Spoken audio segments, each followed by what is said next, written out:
One. Castor was halfway across the paddy, part of the long line of farm workers, when he stepped on the dead man's head. He was not thinking about dead men. He wasn't really thinking about poking the rice seedlings into the muck either, or about the warm rain dripping on his bent shoulders, or about the ache in his back.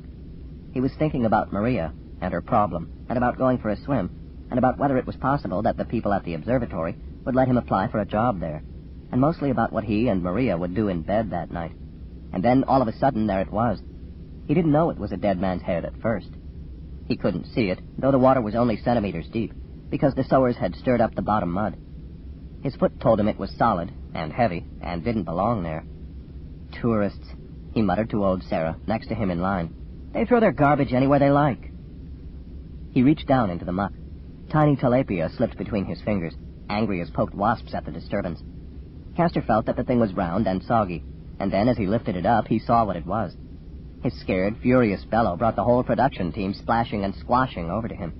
Fat Rhoda came up scowling, because she'd had enough of Castor's foolishness, and old Frankie was giggling and calling out jokey questions. What is it then, Castor? You found another baby in the bulrushes?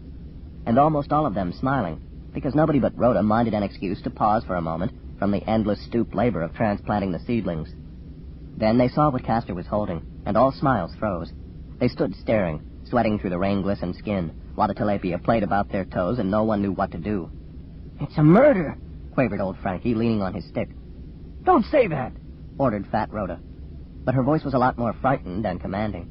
Then she reached for the talkie that hung around her neck and said, Commune, this is Production Team 3. We've just discovered a dead body. Part of a dead body. A head.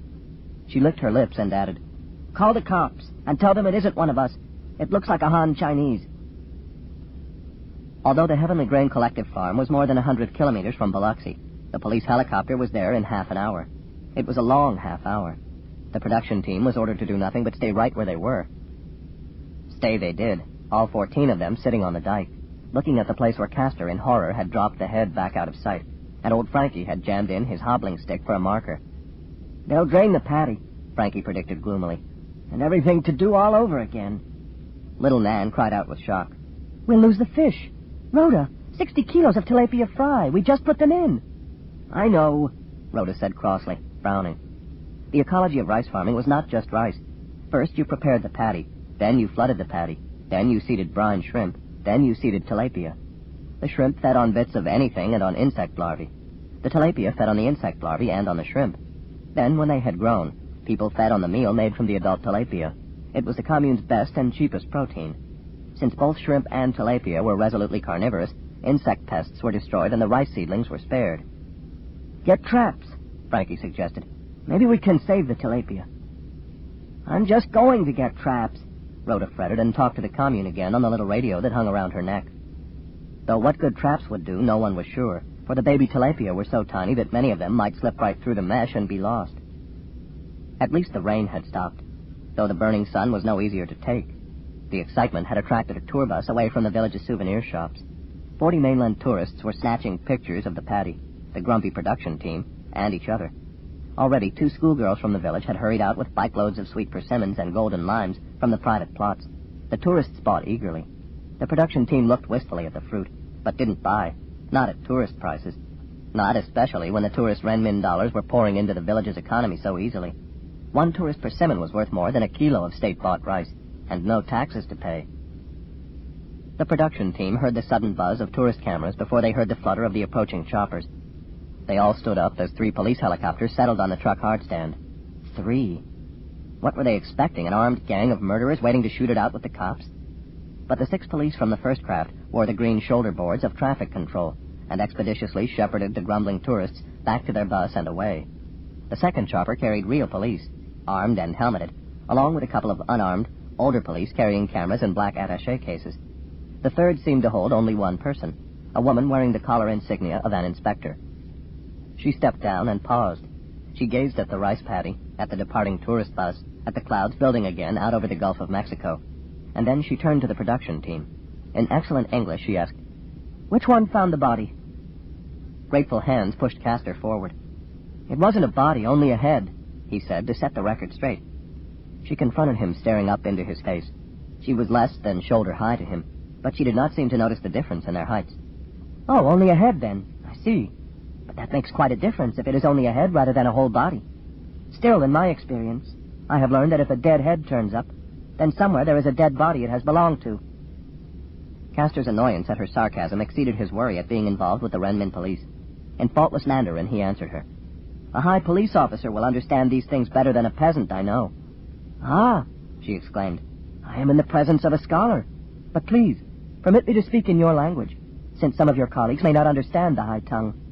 Tell me then, scholar, how did you find this thing, whether it be body or merely inexplicably separate head?" So Castor told her, and all the other members of the production team told her, and the police began their work. Some did indeed stamp and scuffle around the paddy, ordering the water level be lowered a little at a time. Others conducted separate interrogations of all 14 witnesses. Others still took pictures and bottled little samples of water and mud and other things.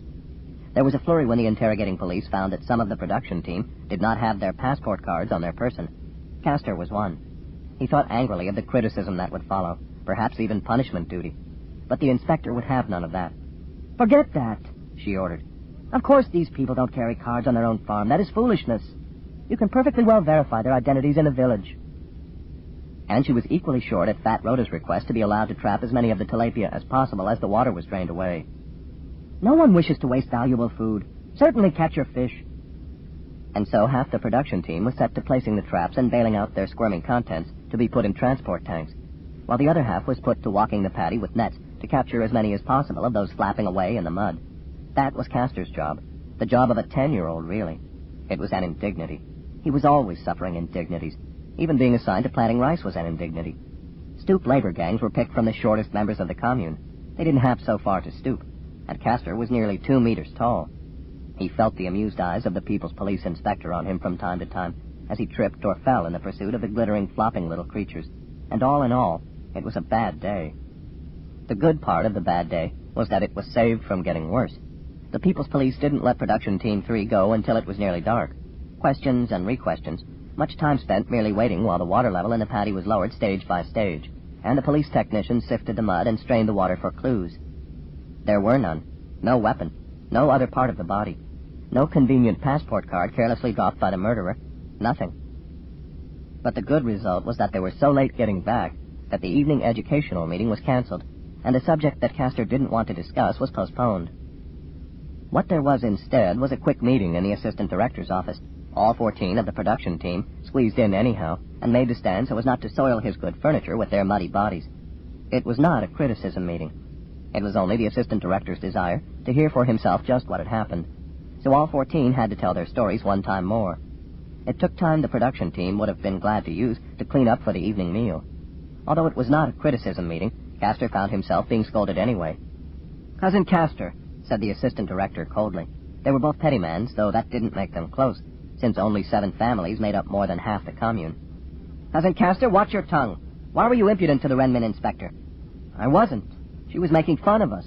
"Of us? Of you, you mean, and rightly so. You are a vain young man, Cousin Castor, a potentially troublesome element. I am really very dissatisfied, and not only with you. How are you going to make up this lost time, Cousin Rhoda?" And so the meeting ended only in the usual exhortations to meet production norms and take more seriously the education meetings, and Castor was allowed to escape to the showers. Somewhat cleaner, he met his wife, Maria, in the dining hall. She was late, too. Her job was in the handicraft store, and they had been able to close the doors just minutes before. In fact, a couple of tourists were still standing around, photographing the villagers at the business of their daily lives, tossing the village's handmade frisbees back and forth, greatly enjoying their day among the quaint peasants of the Bama Autonomous Republic. They kissed, he with pleasure tempered by concern, she with reluctance modified by duty. He was bursting to tell her how rotten his day had been, but she did not look as though she wanted to hear. Maria was tall and fair, almost as tall as Castor, and far paler than anyone else in the village. Her parents had come to the BAR as glum volunteers 20 years earlier. They had not lasted long. The mother was dead in a tractor accident a year after Maria's birth. The father was once again a volunteer, but this time he actually did volunteer all of his own volition. He went off to the calamitous deserts of western Iowa and never was heard from again. The infant was left behind. The village didn't protest greatly. The pressure to hold down the birth rate was not yet strong. But, of course, that had not been forgotten either. "Do you want to eat at home?" Castor asked. Maria shook her head, though it was often their custom for one of them to go to the hall with their own pots, fill them up, and bring the meal back to their own apartment to dine in privacy. "We don't want to look as though we're hiding," she said. "Anyway, I'm not very hungry." She hesitated. "I'm going for my tests tomorrow." "Oh," said Castor, there being not much more to say. But then he cheered up, because as they approached the counter, he saw that the meal was one of his favorites, a curry with plenty of meat and plenty of their own good rice. Maria only picked at the food. Castor braced himself for jokes from the other people at their table about Maria's lack of appetite, because the gossip had got around, but they were few. The hall was buzzing with excited talk about the other topic. The unscheduled pregnancy of one villager could not compete in interest with the discovery of the dead man's head.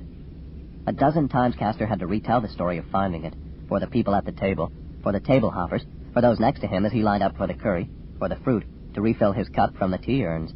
News and rumors flew about the room. It was hard to tell which was which. The Renmin police were scouring the neighborhood for the murderer. The People's Police had caught the murderer in a Biloxi airport. The Renmin police suspected the murderer was one of the villagers. No, they suspected no one. The head had fallen from the sky as the result of a stratosphere jet explosion.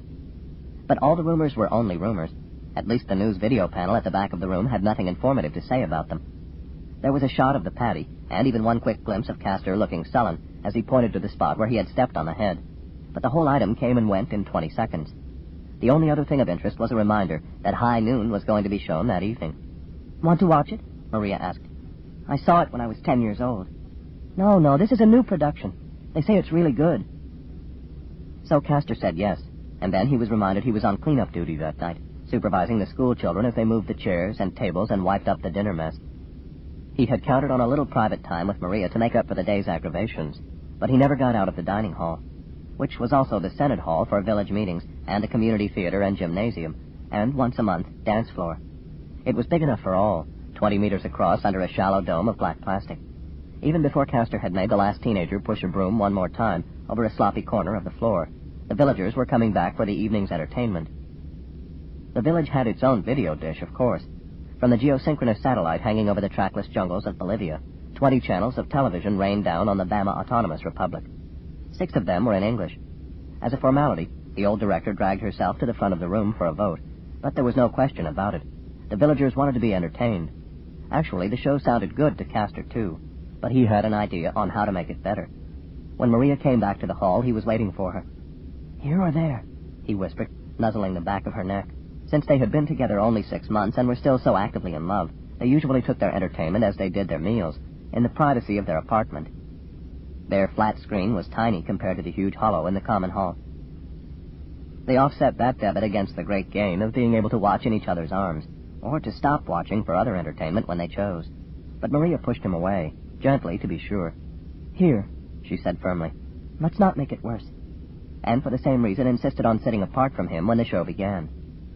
Castor was neither a mean-hearted young man nor a stupid one, but he was a young one. He had not yet discovered that the world had its own interests and spent little time looking after his. Not the whole world, not the village that was most of the world to him, not even his wife. So his mood was sulky, but it improved as he got caught up in the grand old story of the Renmin Marshal of a century earlier, fresh from home, threatened by a gang of anti-party elements. The Marshal, whose part was sung by the famous Fung Wanfred, was all alone against 6 armed enemies, but aided by the schoolteacher and other cadres, he struggled against the anti-party rightists and forced them to criticize themselves. It was a marvelous production, beautifully sung, stirring and tender in turns. The sets beautifully showed the America of the late 20th century, with its endless empty stretches of burned-out land, and the few brave pioneers trying to make it livable. Castor lost himself in the story. At the end of the opera, the anti-party gang handed over their weapons and boarded the bus that would take them to Pennsylvania for re-education, while the Renmin Marshal and the schoolteacher led the cadres in a victorious procession across the sagebrush landscape, banners flying. The audience applauded in delight, Castor included. As the images faded from the hollow area and the hall lights went up, he looked for Maria to share his pleasure, but she had gone. Castor found his wife in the screen room, wrapped before one of the consoles. She was listening to the audio portion through earplugs and did not hear him enter. When she caught sight of him, she clicked the screen off. By the time he could see it, the screen was only winking in orange letters. Waiting, waiting, waiting, in both Chinese and English. There were 20 screens in the room, each with its own seat. Castor knew every one of them. This was where he had got most of his education after schooling stopped for him because his university application was turned down. His teacher had fought for him and failed, had coached him in the high tongue until he was almost accent-free, to no purpose, had begged him to continue on his own with the teaching machines because his mind was too good to waste on plowing rice paddies. And indeed he had done so, every chance he got, doggedly pursuing one course after another out of the limitless catalog, until Maria had made him aware that there were other things to do with his spare time than study. She was still watching him politely, waiting for the interruption to be explained. He said awkwardly, "You're not finished yet, then?" "Not really." He nodded, looking around at the empty machines. "Well," he said, surrendering to the impulse, "listen, take your time. I'd like to, check out a few things, too." And it was true. He had always liked that, every time he got a chance at the screens. He liked it now. So much so that as he punched in his codes and instructions, his wife's peculiar behavior slipped out of his mind. What Castor had mostly studied was space. Everything about space, theory and practice. It was his dream. Because it was only a dream, it was also his curse. He had discovered bitterly early that only an ethnic Han Chinese had any real prospect of receiving space-going training. For that matter, there was hardly any space program to be trained for. The Chinese had a few comsats, of course, and some meteorological and resource-spotting satellites. That was all, even for China. For America, of course, there was nothing at all. No human being had gone into space from any country for nearly 100 years. Oh, there were human beings up there even now, to be sure. Dead ones. Astronauts and cosmonauts caught in orbit by the outbreak of the war, unable ever to get back. In the data stores of the screens, there were 50 or 60 identity uncertains stored. Some of them actual sightings, some only recorded trajectories. What fascinated Castor was that there was a new one in the stores. Identity uncertain barely described this one. It was on the far side of the sun, well over an AU away, far too small for any detail to be seen. So it could be anything, and Castor's imagination was unchecked. Space lab gone adrift? One of those old Russian Soyuz things? A lost shuttle? An Ariane? Anything. He gazed longingly at the smudge dot that was all telescopy had been able to retrieve of the object. It was there all right, though what it was he could not say. Still, the orbital elements were clear enough. In a few months it would be close to Earth. Then there would be plenty to see. Of course, it almost certainly was one of the 60 other identity uncertains, perturbed, perhaps, by passing too close to the sun. But what if it were not? Castor was smiling as he pulled the earphones off and turned to his wife. Surprisingly, she did not seem quite finished with what she was doing. Whatever she was doing. She glanced up at him politely, as though waiting for the interruption to be explained, her great blue eyes cool and hooded. He hesitated, trying to think of a conversational gambit that would turn this polite and distant woman back into his wife. He pulled out a packet of honey-dried fruit sticks and offered her one. She shook her head. He said, "But you didn't eat much dinner, either." "I wasn't hungry," she explained. Castor nodded as though that clarified the subject completely, chewing the edible paper off his own stick. He bit into the rich, delicious pear flavor. There was no use asking Maria any questions she didn't want to answer, and no use asking questions at all when she'd been given every chance to volunteer. Still, he was curious. "What were you looking up?" he asked with a generous, wise, "I know you've got some little secret" grin. "Oh, just some things," she said vaguely, and that settled that. Castor shrugged. "I'm about ready to go to bed," he said, all subtlety put aside. The blue eyes gazed at him coolly, then turned to the machine. She paused and made a decision. Briskly, she clicked the screen off and clicked off the cool, distant Maria at the same time. "So am I," she said, standing up and untangling the earplugs. When she put out her hand to his arm, her touch was warm and intimate, and so was her voice. "Real ready," she added. "After all, what harm can it do now?"